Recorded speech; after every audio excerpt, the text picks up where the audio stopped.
Bakit ang iyong pangalan sa lalaki? Siya ba ang aking tunay na ama? Oo, anak.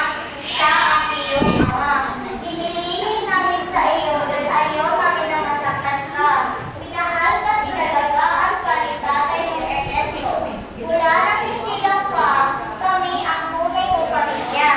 Isang saglit, bumukas ang pinto at dumating si Mang Ernesto, ang ama ng kanyang mga kapatid, na may dalang pagmumusit sa kanyang mga mata. Oo, anak. Dahil tunay na anak, tuturing kitang anak ng galing ng aking dugo at naman. Handa ako magsakripisyo alang-alang sa kinabukasan ng aking mga anak.